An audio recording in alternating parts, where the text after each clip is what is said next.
जानता है, लेकिन बजट में पैसा रखा है, नंबर एक। और नंबर दो, आइन के मुताबिकत से 12 अगस्त को असेंबली की टर्म खत्म हो जाती है, तो इलेक्शन तो होना है। अगर आइन के मुताबिक चलना है तो इलेक्शन होना है, और अगर आपने आइन से मावरा कुछ करना है तो फिर मैं क्या कह सकता हूँ।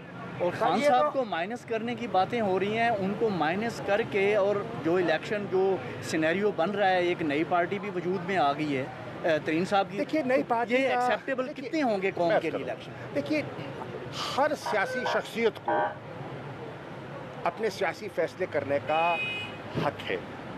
जिन दोस्तों ने फैसला किया उनमें बड़े बड़े नाम हैं, बड़े वज़नी सियासतदान हैं, ये उनका इस्तेहकाक है।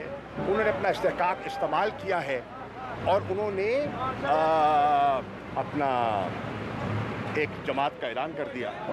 मैं उसके बारे में सिर्फ इतना कहना चाहूँगा, एक मरीज़ को हादसा हुआ और मरीज़ को इमरजेंसी में ले गए। मिसाल के तौर पे सर्विसेज हॉस्पिटल यहाँ करीब ही है, उसके ले गए इमरजेंसी में। डॉक्टर ने उसका मुआयना किया और मुआयने के बाद उसने कहा dead on arrival.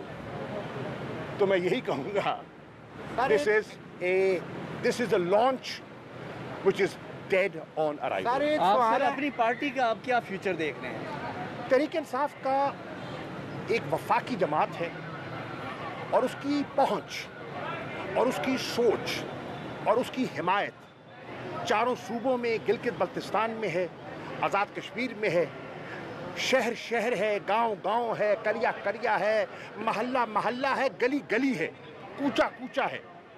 Tehreek Insaf एक हकीकत है, एक वफाकी सोच की जमात है और इंशाअल्लाह मुझे उसका एक रोशन मुस्तकबिल दिखाई देता है। Thank you. इंशाअल्लाह।